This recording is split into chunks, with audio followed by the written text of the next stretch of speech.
যদি আমরা এই বাইতুল মুকাররমের মানুষগুলি, মুসল্লিগুলি যদি ঐক্যবদ্ধভাবে আন্দোলন করি, তাহলে ইউনূস সাহেব আপনি একদিনও টিকতে পারবেন না।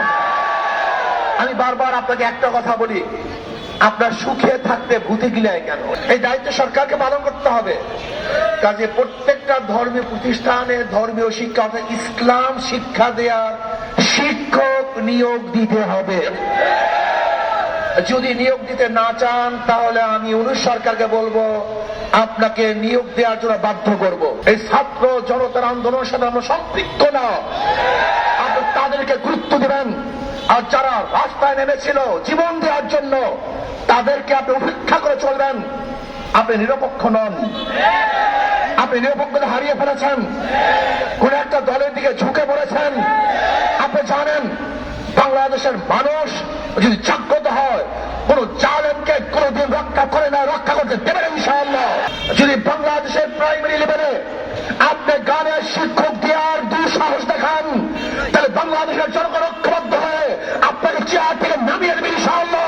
গানের শিক্ষক নিয়োগ দেবেন, এটা কি জাতীয় কোনো শিক্ষা? গান কি আমাদের বাংলাদেশের জাতীয় কোনো শিক্ষা? যদি গান বাংলাদেশের জাতীয় শিক্ষা না হয়, তা জাতীয় ভাবে সেটা শিক্ষা দেওয়ার জন্য প্রস্তুতি নিচ্ছেন কিভাবে?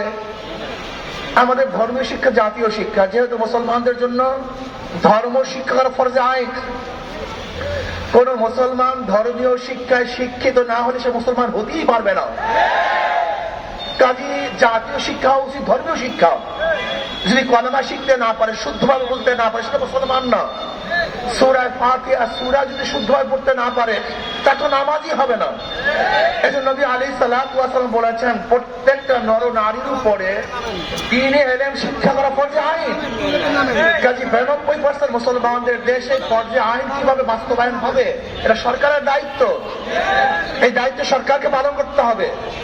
কাজে প্রত্যেকটা ধর্মীয় প্রতিষ্ঠানে ধর্মীয় শিক্ষা অর্থাৎ ইসলাম শিক্ষা দেওয়ার শিক্ষক নিয়োগ দিতে হবে।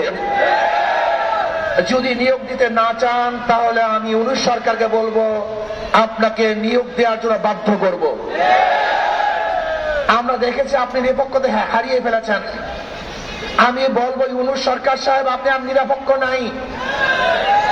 আপনি নিরপেক্ষতা হারিয়ে ফেলেছেন। আন্দোলন করেছি আমরা, সংগ্রাম করেছি আমরা, রাস্তায় ছিলাম আমরা, বুলেটের সামনে ছিলাম আমরা, ট্যাঙ্কের সামনে ছিলাম আমরা, রাস্তায় জীবন দেওয়ার জন্য প্রস্তুতি নিয়েছিলাম আমরা। আর আপনি কাদেরকে নিয়ে ঘোরাফেরা করেন? যারা স্পষ্ট বলেছে এই ছাত্র জনতার আন্দোলনের সাথে আমরা সম্পৃক্ত না, আপনি তাদেরকে গুরুত্ব দিবেন। আর যারা রাস্তায় নেমেছিল জীবন দেওয়ার জন্য, তাদেরকে আপনি উপেক্ষা করে চলবেন। আপনি নিরপেক্ষ নন, আপনি নিরপেক্ষতা হারিয়ে ফেলেছেন, কোন একটা দলের দিকে ঝুঁকে পড়েছেন। আপনি জানেন বাংলাদেশের মানুষ যদি জাগ্রত হয়, কোন জালেমকে কোনদিন রক্ষা করে না, রক্ষা করতে দেবেন ইনশাআল্লাহ।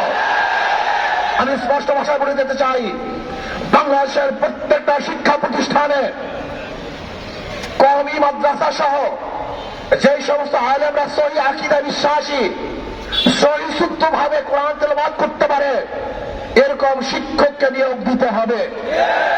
বাংলাদেশের 92% মুসলমানদের অর্থে পরিচালিত দেশের মধ্যে কোন অবস্থাতেই গানের শিক্ষক নিয়োগ দেওয়া যাবে না। এই প্রজ্ঞাপন বাতিল করবেন। যদি এরপরে দুঃসাহস দেখান, যদি বাংলাদেশের প্রাইমারি লেভেলে আপনি গানের শিক্ষক দেওয়ার দুঃসাহস দেখান, তাহলে বাংলাদেশের জনগণ ঐক্যবদ্ধ হয়ে আপনাকে চেয়ার থেকে নামিয়ে দেবেন ইনশাআল্লাহ। আপনি চ্যালেঞ্জ দিতে পারেন আমাদের থেকে, আমরা চ্যালেঞ্জ দিলাম। আজকে বাইতুল মুকাররমে যে সমস্ত মানুষগুলি নামাজ পড়েছে, আল্লাহকে সিজদা দিয়েছে, যদি আমরা এই বাইতুল মুকাররমের মানুষগুলি, মুসল্লিগুলি যদি ঐক্যবদ্ধভাবে আন্দোলন করি, তাহলে ইউনূস সাহেব আপনি একদিনও টিকতে পারবেন না। আমি বারবার আপনাকে একটা কথা বলি, আপনার সুখে থাকতে ভূতে গিলায় কেন? আপনি ভালো আছেন, ভদ্র মানুষ, শিক্ষিত মানুষ, আমাদের দেশের গৌরব। আপনি ভারতের এজেন্ডা পালন করবেন কেন? এই গান বাজনা ভারতের কৃষ্টি কালচার সংস্কৃতি, এটা বাংলাদেশের মানুষের সংস্কৃতি নয়, বরং এইটা আমাদের জন্য হারাম। অনেক গান বাদ্য আমাদের জন্য হারাম। কাজে কোন অবস্থাতেই জাতীয়ভাবে একটা হারাম কাজ চাপিয়ে দেবেন, এটা বাংলাদেশের তৌহিদি জনগণ সহ্য করবে না। কাজে আসুন, আমাদের দাবি আজকে দুইটা। একটা হলো বাংলাদেশের প্রত্যেকটা প্রতিষ্ঠানে ধর্মীয় শিক্ষক এবং ধর্মীয় পরীক্ষা 100 মার্কের নিতে হবে।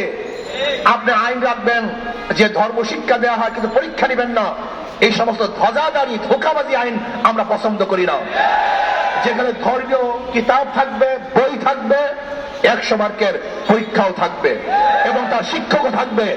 আর বাংলাদেশের জনগণের উপরে এই 92% মুসলিমদের উপরে কোন অবস্থাতে গানের শিক্ষক চাপিয়ে দেওয়া যাবে না। এবং নাস্তিকতাবাদের যত থিওরি আছে, যেখানে ডারউইনের থিওরি, এই ডারউইনের থিওরি ঈমান ঘাতক যে থিওরিগুলি আছে বাংলাদেশের কোন পাঠ্যপুস্তকে সেই সমস্ত নাস্তিকের পক্ষের ইসলাম বিদ্বেষ কোন থিওরি থাকতে পারবে না। কাজে আসুন, এখন আমরা প্রতিবাদ জানাবো এবং যে সমস্ত ট্রান্সজেন্ডার সহ যে হাবিজাবি আমেরিকার এবং পাশ্চাত্যদের থেকে আনা সংস্কৃতি আমাদের বাংলাদেশের মানুষ কোন অবস্থাতেই সহ্য করবে না। কাজে সচেতন হন।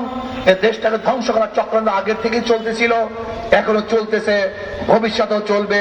আর বাংলাদেশের মুসলমান আগের থেকে সজাগ ছিল, এখনো সজাগ আছে, ভবিষ্যতে ইনশাআল্লাহ তারা সজাগ থাকবে। আন্দোলন সংগ্রাম করে সমস্ত বাতিলদের সমস্ত কালো হাতকে ভেঙে চুরমার করে ফেলবে ইনশাআল্লাহ।